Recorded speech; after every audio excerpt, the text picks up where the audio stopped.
too threatening.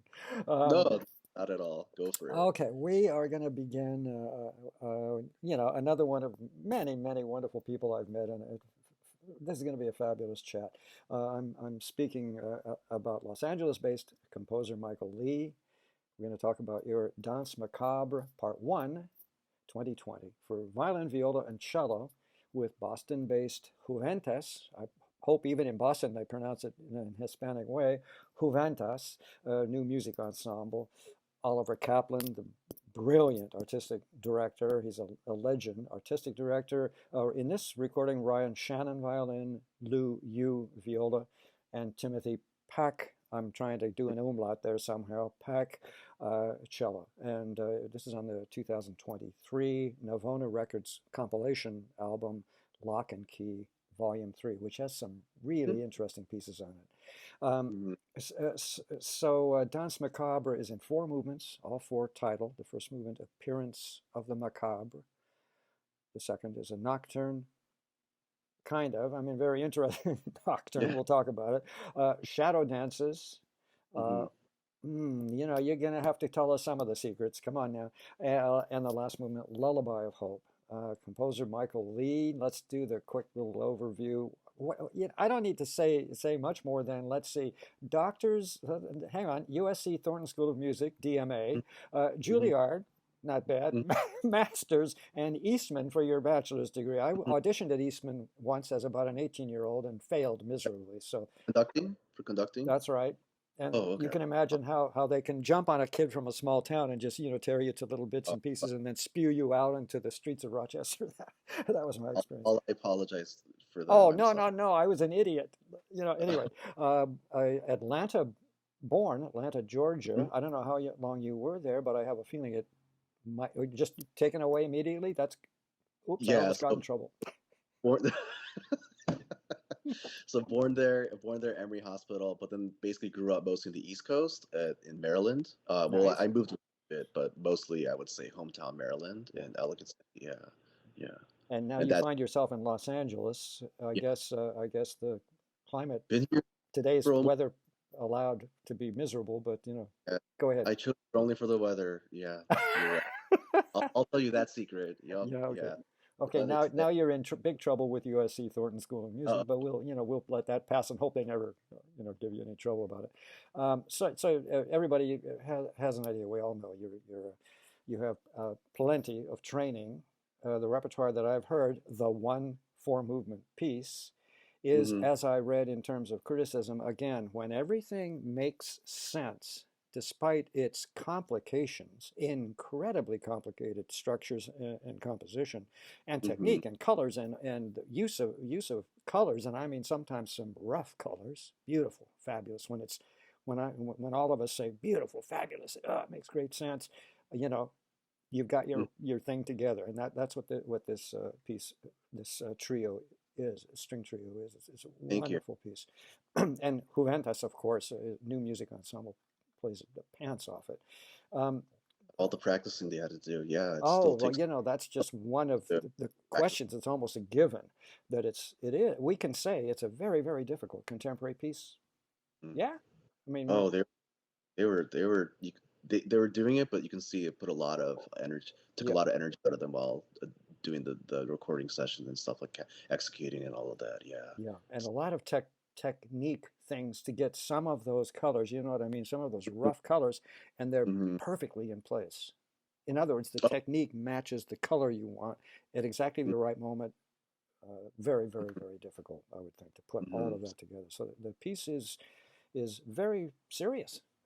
Can I do that? It's a very serious piece of work at a very high level of composition and structure, and has a very interesting and complex story that we're going to try and delve into a little bit. But uh, what I kind of want to get first, I want to deal with something earlier. What I'm trying to get at is, okay, Georgia, and then you were taken to civilization, and sorry, Atlanta, I'm sure, is a great and major city. Don't anybody give me any trouble about this, but we know we kid a little uh, bit. Oh, I'm in such trouble. But the point is that all of this wonderful education And yet, what was the just a little cornball stuff about you mentioned that you the trumpet was your Mm. entry thing. Oh, What are you talking? Tell me yeah. about that little story of how it Mhm. started. So when I was in elementary school, I've always liked, a little unusual from the other kids. I've always liked classical music. I didn't really listen to and follow like the Backstreet Boys with what was really popular back then, or Same here, but Britney you're Spears. younger. You have no excuse. Okay, go ahead. And yeah, I just was into it. I really liked Bach and Mozart, listening to that, and I think it was really from like in fifth grade, where the wind ensemble sort of allowed the students just to choose an instrument to borrow, and take home and just choose. And the trumpet just looked cool to me. It looked really interesting. So it actually at that time it wasn't like a certain sound of it that I liked immediately. Most of the time, a student chooses something because of the sound, which I Right. think is a wiser choice. It just I liked how it looked. Um, and it really worked with me. And I ended up really falling in love with the instrument, falling in love with the sound of the instrument as well. And that really sort of opened the door into getting me more into, not only listening and studying the scores of more classical music, but also performing, in terms of trumpet. So I really enjoyed the performance aspect of, um, music, the wind ensemble and orchestral stuff. I did a lot of that when I was in middle school and high school.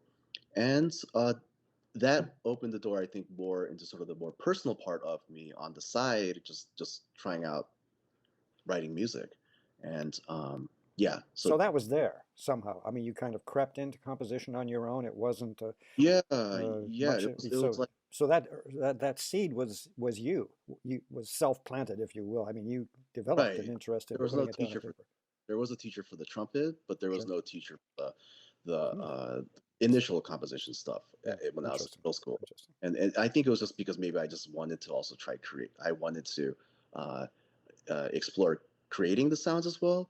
And many times I think one part of uh, learning is to emulate something. I think there's no shame in that when we're Absolutely. as a creator. And I like Mozart and Bach, and I was like, can I try my way of doing this? But of course, I had no real set training at that time, so it was more of like a secret hobby that I just did. And yeah, so that's sort of what started me to. It's that thing where it's a secret hobby, all right, because if they find out you're into classical music, they'll, break your trumpet and beat you up or something. It's not Oh, that or bad, of they'll course, yeah, but the I, verbal abuse can be awful. well, they'll give me the harmony book and show me all the parallel fifths that I'm doing, and then I start all over, and then yeah, So yeah. actually, even But through high school, were you in the LA area or where were you? Because I'm trying to oh, figure out the gauge the sure. level of high school groups because in Seattle it was, like 60 huge. What fabulous Oh high no, no. schools for me. So middle school and high school was all Maryland, Howard Ah, County, Maryland. yeah, okay. Yeah, they had a very good public school system, uh, with good wind ensembles, a very good all-state, Maryland band, And all-state. intelligent band directors that, for example, with wind music that were, you had Oh, and a very important, some very, because there's some fabulous yeah, repertoire out there, but it's also very difficult. Needs to be, yeah. needs The middle intelligent school, people to be conducting it. right? The middle school that I was at, Patapsco Middle School, we were able to do the whole. I was first chair, if you don't mind me bragging just a little bit, first chair trumpet for that middle school band. It's Um, history, but so it doesn't matter. Oh, you can brag all you want. that's just a fact. That's not bragging. It's just a fact. It was the whole The the E flat suite, suite. probably. Yeah, suite, yeah. So we were able to, even at that level, we were able to do that. They were that Very the nice, very students nice. were Yeah, good. But the director was also quite, I think, inspirational. yeah, The middle that's school band important. director, yeah. Always And good. he sort of saw that I was into Mozart. So I didn't know anything about contemporary music or American composers at that time. It was just Mozart and Bach kind of style. And he was one of the first ones that sort of gave me the CD of John Adams' Harmonium. And not that I'm like a huge fan of, post minimalist or minimalist per se, but it was just at least sort of an opening to, oh, there are also these living Oh, composers that are writing contemporary stuff, and it doesn't have to always be 1451 Roman numerals, or counterpoint. You don't, and it doesn't. There's other things that's not just so you classical. grew. Yeah, As did yeah. I. I was in junior high school, I think, when I first started listening to Jeremiah Symphony, number one of Bernstein. I could Uh, not make to me it was cacophony incorporated, and of course it's practically Mozart, if you will, now that I have heard it enough times and understand it better. But so good. So the journey was good, which I presume at that level allowed you to dare to think you might audition and get yourself into a big school. Isn't it Juilliard where you started? Where'd you get your bachelor's no, no, degree? I didn't get into Juilliard when I applied there a few times undergrad. Yeah. No, no, I didn't And get you, in. so were you in undergrad I don't mean to grill you here, but I'm just No, curious. sure, sure. Freshman, I started because again, I didn't have I was mostly self-taught. A lot of this composition, Yeah, uh, that's right. let's not Yes, use the term contemporary compositions techniques. sure. Was a lot of it self-taught through high school, and then I made a very difficult choice of okay, now is this something I really want to try to do and go for? And this is it was between trumpet and this now. I had to choose. Trumpet, I still had more of a how do you say a clear direction with a teacher that I've been working with for years. Well, this is all self-taught. Um, and I chose the composition path. And luckily, there was the Peabody Conservatory nearby at that time, so I did 1 year there, I see. Yeah, and they had some good teachers there as well. sure. And they helped me uh, get some pieces recorded, prepared me, and I applied to Eastman after that Oh, the there you next year. go. Yes, Eastman, of Yeah, so I course. was able That's to right. transfer to Eastman. So I actually started during my sophomore year That's a at Eastman. very intelligent way up. You received some basic kind of preparation Hmm. in spite of themselves at Peabody. And what I mean by that is, I would imagine they might have liked to keep you. And so Yeah, you went ahead and auditioned at Eastman. and isn't that nice of them? And it's very humble of them. They didn't feel Yeah, yeah, um yeah. anything negative about me wanting to go up north to New York, and go to Eastman. Yeah, and they actually recommend. One of the teachers there was an alum, Christopher Theophanides. Uh-huh. See, small Yeah, world and all that good stuff. It's all good. yeah, not anything back then about Yeah. what Eastman and that was, and he recommended, oh, you Neither should did check. I. Yeah. I was the whiz kid of Santa Barbara, and then I was crushed. So Oh, anyway. really? When I went Well, it was your very good. You know what I mean? When you get smashed when you're 18 and you finally get slammed around in the real world, it's very, very good. It's a good thing. I needed I to still see the world. coming to LA, I still feel like I'm just learning though. I'm in my mid 30s, but I still feel like I'm Well, just that's learning. also part of it, isn't it? That's why you and I both, I hope, rap on wood, will live long. That constant curiosity and the use of the Build intellect up. and all the rest of it. Oh, I'm so Mhm. glad I asked you that question. And I guess the next one is the serious question around which this piece kind of sort of, although you have told me before we started that you had started the piece before your accident. Can you give us an idea, tell us about the accident, and surely that affected where you're coming from in this particular danse macabre. Tell me Mhm. if I'm wrong, but let's get that squared away. Sure. Well, the accident itself didn't uh, influence the title. That title was already, I was already But thinking of writing. what a macabre coincidence. Yeah, I know, right? I know. I'm trying to get out Um, of this. Go yeah, I ahead. know.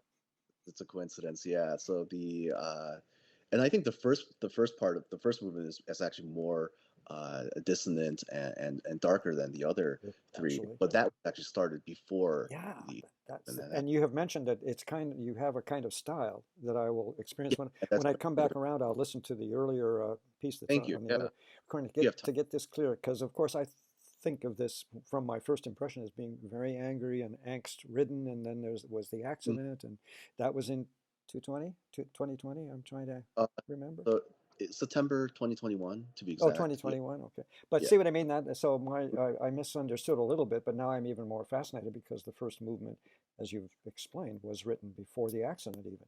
But sure. did the accident affect kind of how you approached any of the last three movements of the piece at all, or had you already set out your chart, if it were, as it were? I guess I already set out the ideas Yeah. per se, and I'm being totally honest with you. And by the way, tell us about those ideas because you and I both talked about that. There were other angsts going on in the world. Uh, so Sure. go ahead. Sorry Yeah. for Yeah. interrupting. No, no, no, no. Your So turn. the other things, the other uh, things that were going around the world, of course, did uh, directly and subconsciously affect me. But I'm sure that after being discharged from the hospital, having to adapt, um, and asking the question of why. I'm sure that that also subconsciously affected it, but it was also, again, it made it sound a little awkward, but um,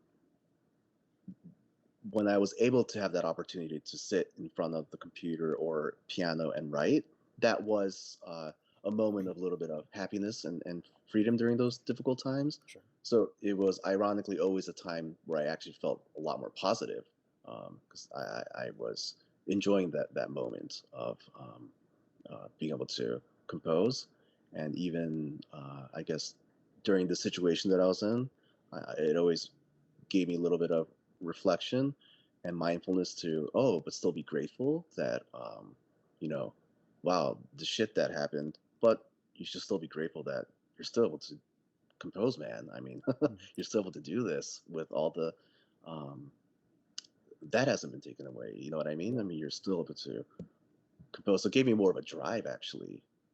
So again, So it maybe, makes me so so. maybe that drive actually went more into the music Yeah, that but you can yeah. imagine my a bit of confusion because I took the piece this morning when I listened to it for the first time and read your story about the accident. I took it as I said to you, these maybe statements, the stages of grief, you know, the denial and then anger and then resignation and so on, which may indeed be somewhere toward the end. And by the way, there is going to be a part two. We need to talk about that in a bit. But let's so that we can let's try and get people a little focused. I think maybe let's. Do you have anything else kind of as an overview, and then let's talk about each of the movements very cover them a little bit, and then we'll talk about part two that's coming up at some point in the future. Does that make Overview. sense, or do you want to do it in a different way? Yeah. Uh, I'm just trying to think. I don't want to take too much time. Sorry. With the, No, no. oh, in terms of yeah, go ahead. You go ahead, Dan. I think we covered the You think? overview. Okay, we're pretty good. So so again, I okay. Um, so again, we're gonna, as I mentioned to people who watch this, as I mentioned to you, I put on each movement and I sit down. Thank God my parents taught me how to, you know, sent me to typing school in ninth grade, and I just type, you know, while I'm listening. So it's entirely first impression. Got it. And That's as you awesome. know, I was kind of thinking that this piece in its entirety was about your accident. So I was hearing a lot, maybe a lot more personalized from my misinterpretation, Hmm. angst than the other angsts that have been all around us, you know, since the past 5, 6, 7 years. So Hmm. with that in mind, just the first movement is appearance of the macabre, and that's where I thought, okay, 2020, and this is part of the title of part one, 2020 specifically, Dance Macabre. Hmm. I thought, okay, so the appearance of the macabre. Not only was it this turmoil in our Yeah, the pandemic. the Yeah. pandemic, let alone politics and wars and all the rest of it, but also the year, almost kind of sort of, that's where I wasn't clear of your accent. So but the point is, the piece starts as I say here, it's that kind of stiletto. I mean, it comes immediately at you in this describing these sound shards is what I was kind of hearing in my mind, Hmm. in the opening segment. Writing very powerful and aggressive section, much energy and power, lots of highly intelligent rough. And what I mean by that is the skills of you know what I mean. I can't describe them. I'm an idiot at the moment, but those Yeah. special effects where you press the bow into the string to get that rough, harsh sound at Oh, the certain moments for certain effects. yeah.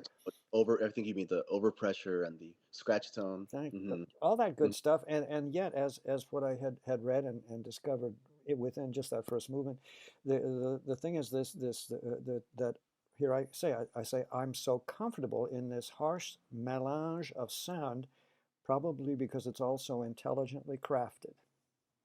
So Thank, congrats on that. And that's the thank secret, you you. know, to make Thank chaos make sense, if you will, you. to Yeah. make sensible chaos tonally. Such precise playing, that's the great credit Hmm. to the ensemble. Yeah. Magnificent, love it. So dramatic, so shrill, yet also a heartbreaking portrait of shock, desperation, despair. This is where maybe I got a little too carried away. Your turn, straighten me out. Tell me about the first movement and where you were and did you get it completely done before the accident? And so, and what was your direction? Tell me all of I it. would, We touched on it, but now it's your turn. I would say about halfway. It was already halfway Uh-huh. before the accident. So it was started in 2020. So again, I do want to give credit the fact that the recent effects did really have some effect in terms of the Sure, sure. programmatic of it. But I don't think a lot of my music is one would say is programmatic actually. But in this case, yeah, the the things that exactly beautifully, precisely the way you said it, it does match with what did affect a lot of how it started.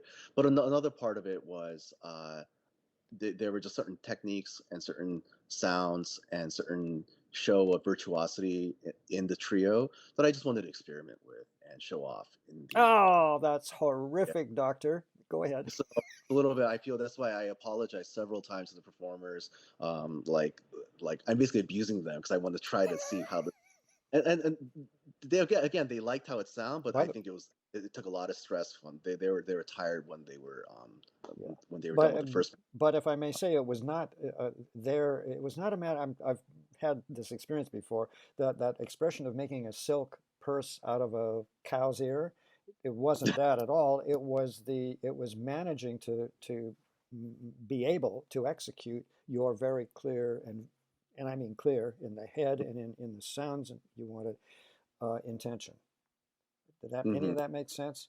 Could you It's say that, Dan? I just could you say? Would you mind saying that one more time after the cow's ear? You I said can't something about. remember. No. Oh, Well, okay. in other words, it wasn't about the players, No, somehow no. making it work. It was that it was there and was difficult to execute. So That's again, the difference. yeah. So again, I don't want to seem like I'm being selfish. So it wasn't about me trying to write something so the players could enjoy and get it done easily, Yeah. and that No, would have no, been a yeah, of course not. choice because it would be performed even more. I think if that's sort of it was really about me again, a little bit more of a personal, um, abstract. Maybe even I don't. I have to maybe really think about it too. The pitches and how they combine, and the scales and how that all sort of represents something subconscious in me of Michael Lee, and that's I guess that's why we do music. It's as even we could be a brilliant journalist, but I think music and the sounds and the different combinations of how we can show those sounds abstractly as well shows a different part of us that we just can't do with with words sometimes. Yeah, I and hear that's sort you. of I hear that's you, sort of and what you're you're trying to say. getting closer and closer to true confessions. Remember, you we talked before we taped, and you know there are lots and lots of sub basements going on, and that is the point of great art music. Give me a break, uh, and those whatever those intangibles that make Hmm. even more of intentional sub basements. If you get my drift, and what I'm saying is, however it comes out, and however hard they have to work in various passages here to make it happen. It's entirely you, and it speaks very, very powerful. As a composer, you speak these sounds. You speak this symbolism and subtext in sound. That's my biggest takeaway. Thank you, Dan. Yeah, Well, and oh, go ahead, please. Then yeah, we'll move you on. know, and the anger part is totally right too, and it's not angry. Just maybe there's something personal there at the moment. Someone cut me off, and I just got angry in Los Angeles with the traffic, but that could be building up. But again, as a Korean American and Asian American, second generation, just the anger of how the again, I have to be very careful because I'm not trying to bring in politics here. Just with how the trajectory of how things have evolved after, and of course this happened. This the core of it, of course, started generations ago. But to me, it was just like, oh wow, this guy named Barack could get elected. Such hope. What more can happen in Congress and the Senate. It's such hope there, and then just seeing how it's become so much more polarized and fascinating figure like like Mr. Trump getting elected at that time. It all was part of it. It all was very anger. It Very, caused very, a lot. very, very clear. So shards is okay Yeah, because yeah. that's what Hmm. that man brought to us, shards of discord and gross ugliness and everything else. Now I'm being political, but let's face it, major historical event, very dysfunctional historical events the past 5, 6, 7 years, and you have spoken to them. So, as per our chats earlier, the piece is an angry movement. We're just in the first movement. It isn't kind of angry and expresses this just that we were I think the most important movement, if I can say as a composer, is probably the first one. Yeah, the first one really sets the it tone. sets it all. That's where when I was trying to do the 5 stages of Hmm. grief, which is kind of where I thought you might be dispersing this thing. Hmm. I figured the first two were in there. First the disbelief and then the anger. That's what I thought of that first movement. Let's move on here. Sure, Um, for sure. Yeah. Second movement. Hang on, I just got lost here. The nocturne. Hmm. Now when I hear nocturne, the nerves in the back of my neck relax a little bit, and I begin to say, "Oh yes, okay, I'm ready, I'm ready." And again, the shards, but far less. So I'm Yeah, far thinking less. you're moving in. Was my impression at the time before I got more information from you, in our chat.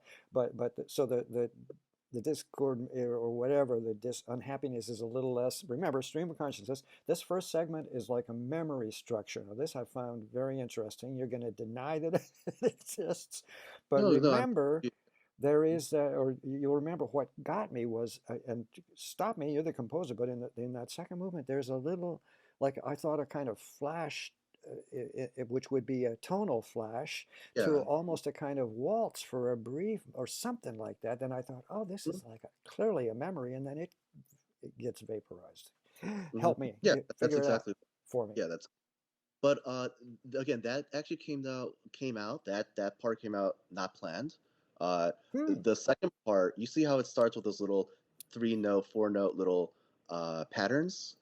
Kind of. You're talking about the shards? Uh, how it starts, it just goes da da da da da da Oh, yes, da da. that little tune. Yes, gotcha, if you Those will. Tune fragment, if you will. and that Am I comes up close? again in the third. It's actually that also comes up more subconsciously in the first, so it's all part of it. Uh-huh. But in that second movement, I kind of I guess you could say I get a little more academic and just focus more rather than on the anger or the emotions. That part's more focused on what I can do with these little. Again, I don't want to use the term sets. This is not about pitch sets. More Mhm. on the motive. Motives is a better word, I guess. Just the different motives that I was using, the motives and synthetic scales I was creating. So it was more of like like a Rubik's cube. I was just trying to see the different combinations I could come up without me planning it, and that actually came out. Fascinating. That memory like thing, which ironically sounds like I planned it beforehand, that actually came out without me planning it. So that's and it definitely is a memory though. I mean, Well, it's so much for Freud. oh You were yeah, just rubricing it. yeah, yeah, Anyway, it is yeah. that. So I guess remember I'm trying desperately to Happy remember these things. Flood. It takes many listenings to get it sorted out. I wondered about motives, whether I was hearing little fragments of motives Yeah, throughout, those are fragments of and I motives. kind of took it for granted. It's just part of the structure of how one structures things. But Yeah. interesting. Let's see. I'm still in the second movement here, this nocturne. Uh, it's a brief movement. Here there. It's sinuous, and what I mean by that is as in fibers. You know what I mean? The tendons. It's that kind of sinuous, Hmm. angular, conflicted. Because I'm in this confliction thing over you, and those are kind of my impressions. So this nocturne is still disturbing. It didn't soothe me a whole lot. It wasn't intended to, uh, and but still very, very fascinating. In other words, we don't have to talk about whether we're talking about a very serious work of art here, so we don't have to talk about accessibility. Okay, Hmm. and it is, and that's what the other critics have said, and that's the Oh, thing that I mean. When structure makes sense, no matter how cacophonous, for lack of another word, it's not you or there. It's just trying to help people kind of get it. No matter if cacophony makes sense, it's Mozart. Hello. I'll take that as a compliment. Thank Thank you. you. I intended it as such, and also the connections to That's your oh, infatuations of your youth, tune, and that's all that. that's such a nice thing, a nice, awesome to say. I think the disturbing part, I'm gonna guess you're saying it's the part where that sort of those 30-second note pattern comes up. Can you hum And it there's a like little bit? Can you uh, tell me? It's probably a rhythmic pattern, not a. I think it's when the violin or viola is playing like a melody Yeah. that's not too uh, difficult. If I could just use that. Yes, gotcha. That's the section then. And That then must be. there's some part where it was just all, but that was Mm. just showing all the synthetic scales that I was. So it was going from motives to that part showing more of the, just trying to show the listener, oh, I'm not here. If you want to listen to and or use these, here are these synthetic scales that I use for the entire four movements, and that little part displayed all of it, So and that actually, you're yeah. definitely not Rachmaninoff. Brooding and kind of sultry and rather depressed most of the time, and so well, And there was I'm no making species there. I didn't really jokes, care. of course, but I Because, love the way you confess occasionally mhm. to playing with your craft. Oh, I mean Yeah, that's so there's the emotional part, but there's also the part of the the structural structural uh, thing. playing around part So that's always enjoyable as well. Yeah. yeah, yeah, exactly. I couldn't compose. I couldn't possibly be bothered to spend 23 hours to compose 12 minutes of music. That's probably would take twice that. But the point is, I don't understand how you guys do it at all, frankly. That's So, difficult to do. 12 minutes is still can take. yeah, I gave too many minutes, but you know what I mean. 22 hours to create 3 minutes. That's better. And Uh, it's yeah. it's just like I'm already bored out of my mind and I'm moving on. That's Uh, why conducting was so much more fun. mm. The composers have done everything, for me, if you will. Do Okay, you third. still Yeah, sorry. you still Oh, conduct, Dan, for look fun? at me. Like, Yeah, just take a look. okay, yeah, No, okay. not in several years. There's a little something, a friend of mine in Europe, who's quite the entrepreneur, maybe a little something, and I'm ready.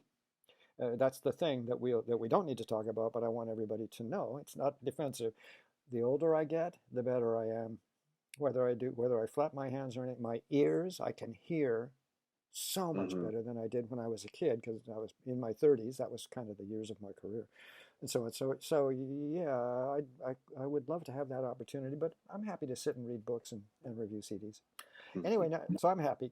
The third movement of this string trio, Shadow Dances, and I saw that coming at me without hearing a single note, and I thought, because remember, this thing is at multi levels. I'm sure of it still, in spite of your many denials. I saw Shadow Dances, and I thought, oh my God, now we're going to get really into it with poltergeists and shadowy creatures and colors and all kinds of stuff. A Hmm. distinct pulse to the opening passage work, Hmm. which I hadn't really noticed in the other previous two movements. So I really immediately took note of that. How wrong am I yet? In In terms terms, of like a very classic use of time signature, this was probably the most conventional. It was just 6/8, a quarter note, eighth note, and then followed by three eighth note pattern. Yeah, so it's something that you can find in Haydn, in terms of the actual that's rhythmic. right, in the structure, Uh, and lots of yeah, the usual stress and angst and flashes of anger, mm. disorientation. I ask myself. That was just my interpretation. You may have been off on a. But then I Yeah. don't know if you could tell, this one I was actually a little more conscious to the performer doing something that's not too, how can you say, difficult. Okay, because I see those infrequently tonal chords are quite deliciously shocking and Mhm. thought-provoking. Oh, not the harmony itself, but I'm just talking about the rhythmic part Oh, of okay, it. okay. It was Yeah, actually, this was steady. It was steady, as yeah, in our comfort zone, if you will. Is that what you're trying to say? yeah, Because that would exactly. have been how I took that whole thing about the distinct pulse. I'm in a dance thing, if you will. First Go. movement was more, I guess, selfishly for myself in terms of experimenting with the pitches. This third one was more, I guess, for the performers, in terms of just rhythmic um, simplicity. It just gave them a little bit of chance to breathe, I guess. Hopefully, Yeah, but and I see notes here about very dancerly, if that's a word, uh, uh, over shards of glass, of course. The shards of you're never going to get past the shards of glass with me. The movement is but quite int I'm happy you caught those vertical tonal segments. I know what you're talking about. Okay, The when I next listen, thank you. I'll try and remember that exactly. and go back in. This movement is quite interesting. The repetitions, the rhythmic and otherwise, it's fascinating. Must be horribly hard to get to ring properly, and I think what I meant, it's about the most tonal of the movements. Didn't you just say that earlier? This third I movement? that's the most tonal. I think the fourth kind of Oh, starts the okay, we most haven't tonal. gotten there yet, but at the time, yeah, because I put that in quotes, tonal, whatever that Hmm. means. But that was kind of the feeling I I know you. came away with of the movements. For what it's worth, I say to myself. Um, so yeah, kind of the steadiest or something, or the most, or as you said, isn't this the kind of rest movement, if you will, for the Hmm. plays? And ironically, it's you would think that, like you said, the Nocturne would be that, but it's not. It's actually this one that does more of that. But it still plays around with the motives that I Yeah. introduced and in the Those I'm going to have to hunt for when I come back to hmm do the more serious review. But I knew they were there, and I think I will remember two or three that I thought might be, and I'll get it sorted out. Um, let's see. Anything else on on Shadow Dances? No, Influences? I think uh I actually I have to listen. I have to re-listen to. If I make a confession, you're Good. making me. We'll get Oh, together I actually have at a to. cafe in Hollywood and do that. Uh, Uh, but Perfect. so Um, I guess we're okay. And then this Lullaby of Hope, the last movement. Um, and what I was expecting is what I got, and you will tell me whether I'm off my rocker or not. But it seems self-descriptive, Lullaby of Hope. So I found sadness, regret in this opening passage. That somehow, however whatever that magic is, that can create regret. And I may be all wet on this, but it's obviously a lullaby of hope. But begins, it has to have a beginning and middle and end. To me, it mhm, begins still in this litany of sadness, repeated figures. I was starting to hear some of that more, in our first couple hearings. Then that incredible solo cello passage. Where mhm. you remember that at all? And where'd you pluck that one out of? Is there any story there?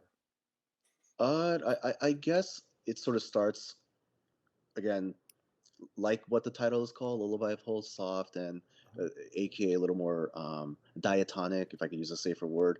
It's but ironically, again, there's a little bit of a twist with the ricochet and the cello um, part, the colegno ricochet.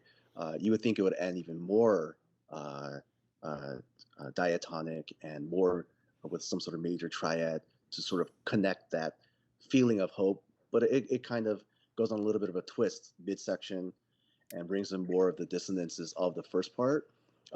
So it does use a little bit of the diatonic stuff there, but it still very much incorporates all of the ideas, the dissonance of ideas that I kept in part one, and not part one, I mean movement one. So it's all secretly there. I just don't show it as much, but then it really comes out with starting with that cello ricochet, and When you then say the cello ricochet, I want to jump in because it's been driving me crazy since you mentioned it. Because how I heard and what you are describing, whether I'm on the same, on the same path with you. So there's that solo cello, and this I hope everybody's going to be interested. I want it's a very very important piece. The solo cello passage, and then what I wrote is, and I described this solo as you would, as it's kind of the single lamentor. It's a single statement, a single voice of this, and then enter. I use the word nimbused in fractured overtones. It's sort of like it has at some point that cello solo has a kind of halo mhm. of overtones. Is that kind of what you were describing earlier, or am I out of my mind and I'll re-listen? Happens that sort of overtonish sound, which is very dissonant, that happens prior to it to get into the allegro affrettando part, which is Uh-huh, the code. gotcha, gotcha. That so that what you're saying is correct, but that happens just before the cello ricochet colegno part. Oh, Um, okay, thank you. Okay, yeah, to sort gotcha. of give a feeling of, oh, this is the nice sort of diatonic, uh, lullaby-ish sound, but there's something wrong here because of these overtones that are not matching dissonantly, and then boom, that colegno ricochet comes in, Now I uh, get it. Yeah. which is at a completely fast tempo. That's not a lullaby. Yes, yeah, and I think I make note of that because it's quite surprising, actually, Let me get the after the video. Colania thing. That tempo change. Find it come more together, an ensemble grief or meditative, but contemplative release. Anyway, not to.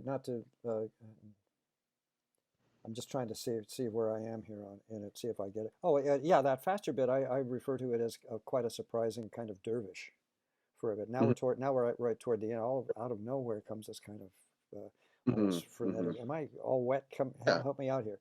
that's Dervish for a bit, and then now it ends. so it's supposed to bring a little bit of a feeling of irony to the listener. The title is Lullaby of Hope. It does kind of programmatically follow it, but then it ends a little bit ironically.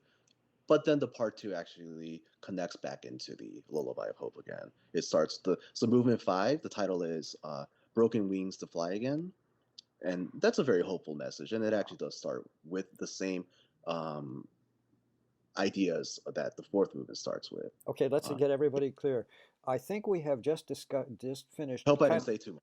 Yeah. Well, no, I hope we have just finished discussing more or less part one by touching, as we just finished t discussing a little bit the fourth movement of part Mhm. one.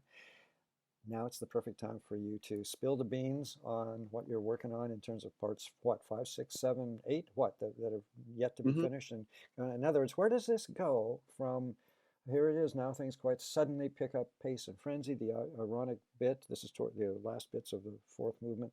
What a contrast, the three are in a dervish for a bit, is the way I've heard it. Now it Mhm. ends. And what I mean by that is just all of a sudden, that's it. Mhm. Kind of just, that's done. And so I Yeah. write here, I'll have Michael walk me through the imagery on that one. So now take me to movement five, which we will anticipate with help with much Sure. spittle. I couldn't I think of like what it. is that? No, no, no. Anyway, I go like ahead. your Okay, go attitude. talk. And let's No. start with clearly Mhm. you are happy with this piece because you are continuing it. You're going to give it a part Uh, two. yeah. I was just planning four movements and just again a string trio that was just really wanting to show again personal side, but also a lot of these different techniques. Just really have a chance to sort of demonstrate those. And I was again satisfied and really grateful to how it came out in terms of the execution by the performers. Um, I can say all of this, but without the performers being able to take the time to practice it and actually That's right. do it, Yeah, I mean, come on, you're not gonna ever know. telltale. Um, so yeah, so it was partly that that inspired me to keep wanting to um, uh, do it, but also I think the fact that the transition into it being a paraplegic now and having to live in a wheelchair and adapt to that, but also the just the gratefulness of being able to still uh, teach while I'm in the wheelchair, compose while I'm in the wheelchair, drive while I'm in the wheelchair. So it's actually made me a lot more resilient and ironically a lot more positive and optimistic. When people see me, they don't mean it in any ways negatively. They're like, you actually look good, Michael. Like, what's up? What's going on? Like, so they expect, I think, for me to be a lot more depressed in terms of how I look with the situation, but I guess they see me uh, uh, uh, healthy, and they like that, and a lot of it I think has to come with just again I don't want to get too psychological, but it's just being more it's the experience transition I guess sort of opens one's eyes if they choose to to look at also the things that are there in front of you, but we don't really see it sometimes, and it's just being grateful to the blessings that we have. And one of the blessings was, let's do a fifth movement. I just ended this too abruptly, and let's see where the those ideas can. Oh, so Lullaby Hopes starts with this and ends with that. Which one do I want to choose? So let's. I'm going to choose the hopeful part though, and that's sort of why the fifth movement is actually called "Broken Wings to Fly Again." And then that's already been completed. And then the sixth movement is Deja Vu. And then, Fascinating. yeah, those two, again, I'm grateful and Are excited. they kind of in sketches? Are we now looking at sketches you're in, or because it's the process is also fascinating to everybody. And Where are those you two in? are Yeah, completed now. done. Both done. Those two, Yeah, five and that six. is going to be premiered this month. Oh, that's right. But Tell us about it. Tell us. You mentioned it yeah, off camera. so Los Angeles does this Los Angeles living composer based new music uh, festival. Very exciting by a lot of the local performers here that do a lot of new music. They focus mostly on new music, while being part of like a variety of very good groups like LA Phil to um, uh, California Symphony, which I'm sure you're all aware of, and uh, but this time they're actually inviting another group from New York City that does a lot of new music, international contemporary Oh, ensemble. yes, yes, yes. Yeah, so they're coming here and doing several pieces by several living composers. I think their concert is 2 days that they're doing, Hmm. 25th and 26th Where, at April. Zipper Hall or something like that downtown? Uh, Or you have any idea? I think the first one is at here I can Yeah, let me but just because I might as well put it out. I'll get this thing up just for that. yeah, Yeah, I'll sure. get the video up very quickly, just so people maybe those who come to have a look will catch the dates. It's an amazing town. I know a couple of composers and of course many musicians. So we both know lots of people, I'm sure. Oh, it's I mean the website is herenowmusicfestival.com, and it's the here now musicfestival.com, and it's the 13th uh, festival. Okay. And I mean, if I just focus on mine at the moment, it's Saturday, April 27th, Okay. 5 p.m. Oh, good. Okay, Saturday, April 27th at 5 p.m. Hmm? And the venue again? If And it's that one's at what's called the Arts District, Frankie, 300 South Mission Road, Los Angeles. okay, we've done some duty here, and I'll just make a special effort of getting the video up right away, Sure. just to see, you know. But again, it's not just mine. They have other. Oh, They start sure. Oh, yeah. start from the 24th and end on the 28th. And you should go to their website, and all the details are That's what I there. will. That's Different that's. I'm glad you different. gave it to that, and I'll see if I can pull it and also put it up on the page. Thanks, Dan. Yeah. So, in other words, is will part is what is the in terms of the arc and structure? Hmm. How does part how will how have you finished in your mind part two? How that's shaping how that arc will connect Even and the complete? seventh movement is has surprised me. The seventh movement sort of goes back abstractly to how the first movement is. It's not as conventional and as compact rhythmically as Mm. the um, as Shadow Dances is, for example. Shadow Dances, I think, is very safe, if I could use that word, If not I condescending. No, I think In I terms, understand. Yeah, what you mean in terms of but the seventh performance. movement goes back. I started it again as a wanting it to be a little bit of a slower kind of piece with the beat unit being whole half notes. So it's actually like 5/2, 4/2. I use that like 3/2 in terms of time signature, which is the equivalent to 3/4, 4/4, 5/4. But visually it looks slower because the beat unit is a like as a conductor, you see the beat unit be as a half note. I'm sure you immediately think it's not a fast piece or anything like that. I don't know, maybe I'm wrong, No, but no, I understand you, and also just note values. Very tricky. yeah, Very yeah. tricky. Yeah. Okay. But Yeah. it's just developed into again a little more of an experimental, personal, emotional, um, uh, tricky piece that again is more reminiscent to the very first movement. Yeah. So and after that, where am I going to go? I can't do another crazy movement. I've done enough. I need to either end it there at the seventh, so it's going to be three, or really just end it in some sort of uh, melancholy, meditative, letting go type of, Mm. let's be honestly slow, Michael, movement. I'm, And I'm also just joking. considering how a piece, now that we might be talking seven movements, will fit into, or not, a program period of time. You know what I mean? In terms of just It's, plain minutes. What I meant is in terms of yet another movement. I think we were at movement seven, and you were thinking maybe a last movement mhm. beyond that might be some.